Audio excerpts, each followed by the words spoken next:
Hey guys, welcome back to my channel. This is another look that I really like. I used to go to this look all the time. This is one of the looks that I used to wear a lot when I worked at MAC. I use mainly MAC eyeshadows. So yeah, if you want to see how I get this look, keep watching. Okay, so here I'm using my Maybelline Brow Precise Master Pencil.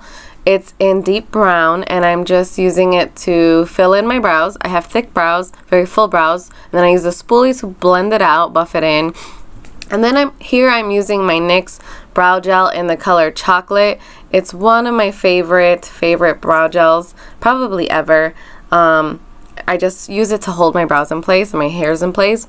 Here I'm taking a coffee break, and then I am using my Urban Decay Primer Potion in the shade Eden, which is a light yellow matte color. I'm putting it on my fingers, putting it from my lashes all the way to my brows, making sure that it's even. I like it in this yellow color because it helps conceal any veins or redness in the eye. I'm putting a little bit on my lower lash line, and then I'm doing the same thing on the other side. This helps create a nice base for all your powder shadows, and you know, it sticks there. Now I'm using my MAC 242 brush, and I am getting the shade Blanc type. I'm putting a little bit. Blanc type is like a light creamy color, has a little white in it. I'm pressing it underneath my eyebrows as a highlight, since I like to start from the brows and go down because it's easier to create a gradient effect. Then I'm taking a Morphe, M504 brush, and I'm taking the color Orange Soda by Anastasia, and I'm putting it on the very corner of my crease and then buffing it on that bone all the way inside and out using small circular motions and then windshield wiper motions as well. So that way it blends and buffs at the same time. Now I'm doing it on both sides, and I just want to create, carve that crease out. So I am just putting it on the upper crease. Now I'm taking the same brush, and I am getting Saddle by MAC, which is a golden brown with some red in it. I'm putting it exactly where I put my Orange Soda color, which is one of my favorite colors, that Orange Soda. It's a light peachy color. That's the only color that I use that's not by MAC. And now I'm just putting that saddle back and forth, making sure that, it's even. I'm taking Uninterrupted, which is a caramel mustard color, with a Morphe 502 brush, and I'm getting it a little bit more precise into my crease. This one's not going to go in my upper crease. This one's such a pretty fall color. That's what I'm trying to say. And I'm putting some underneath, so that way it helps frame my eye as well. Whatever I do in my crease, I usually put it underneath.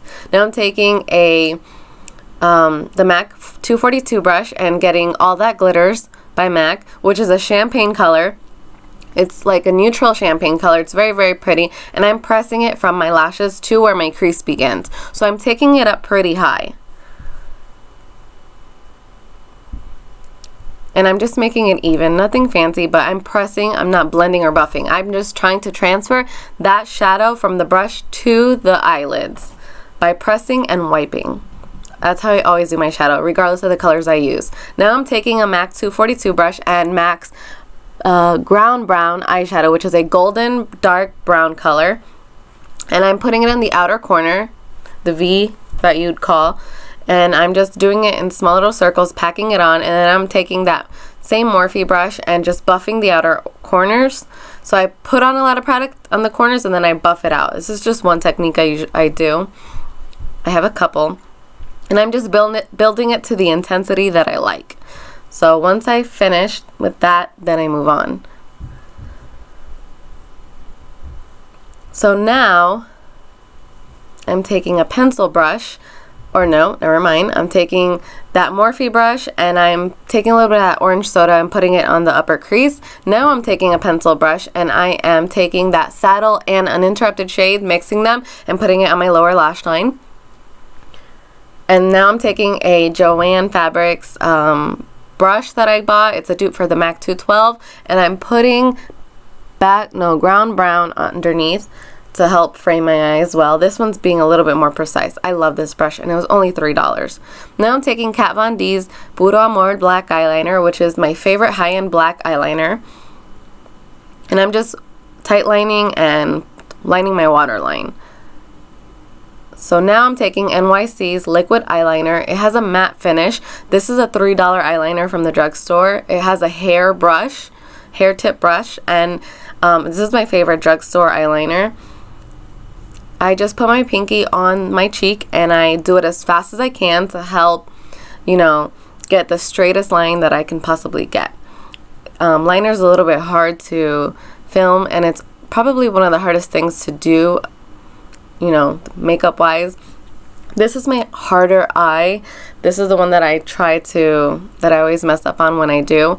But anyhow, I put my pinky on my cheek, and then to do the wing, I put the brush at the very tip corner and I flick it upwards, and as I go up, I release the pressure so it gets finer and finer, and then I just connect it to the top and fill it in.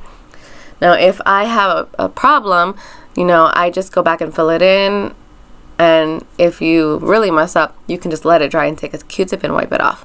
Now I'm taking my Holy Grail mascara. It's a $5 mascara by Loreal. It's called Voluminous Carbon Black. Nothing fancy. This is my Smashbox primer water, which is a really nice primer that has a slight tacky texture that helps your makeup stay on. I'm spraying it on my hand and rubbing it all over my face. This is my L'Oreal Infallible Pro Matte Foundation.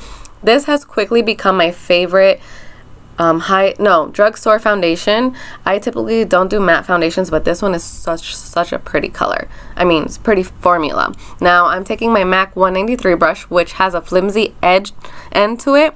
It's a really pretty, really nice foundation brush.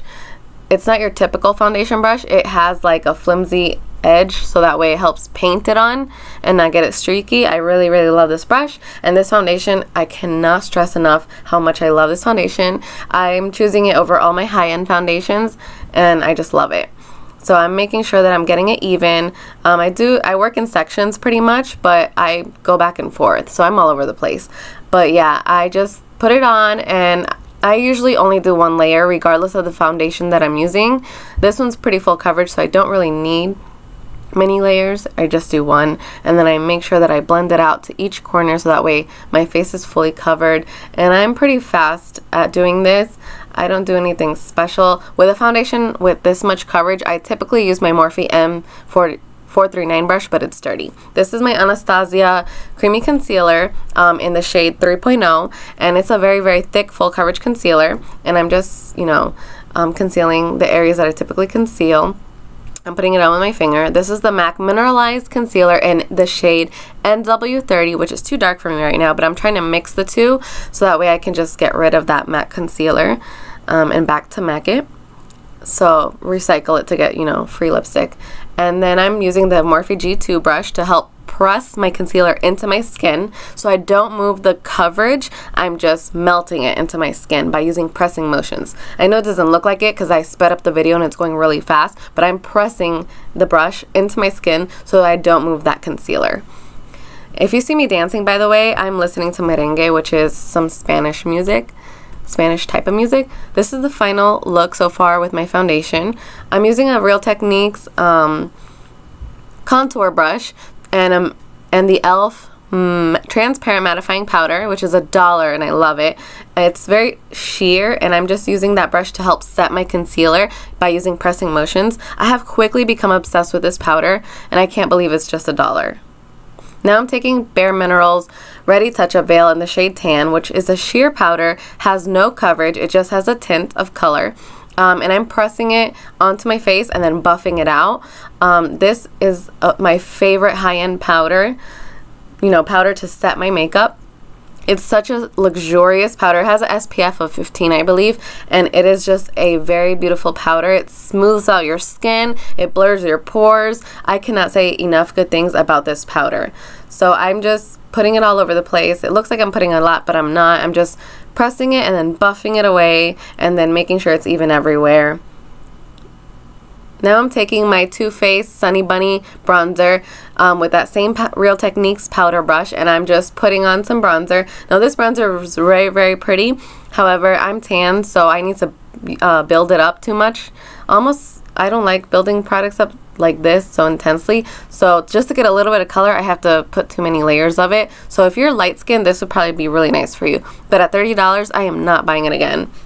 This is MAC's Peachtwist Blush, which is a peachy bronze color, and I'm using a BareMinerals blush brush to put it on. I pretty much press and then sweep at the same time. So I am a cheeky girl, so I love blush, like I always say, and I build that sucker like bad. Like, I put many layers of blush just because it's my favorite thing, one of my favorite things. And this color I used to be so obsessed with back in the day. This is my Anastasia Illuminator in So Hollywood. It's a dupe for MAC's Whisper of Guilt, and I'm using a Morphe 501 brush to put it on. It is such a pretty color. It's just a gold color, but it's so pretty. And I'm doing circular motions and then putting it on my nose and on the tip of my Cupid's bow. This is NYX pencil, and I forgot what it is, but I will put it down below so that way you can see. I'm just lining my lips, and this is my favorite lipstick of all time. It's by MAC. It's called Posh Tone. It's a caramel color, but a light caramel color, and it's super creamy. It's a mineralized lipstick. I love it, and I'm obsessed with it. I've gone through so many of these. Alright guys, so this is the finished look. This is another fall inspired tutorial that I came up with. Don't forget to like, comment, and subscribe. And I'll see you next time.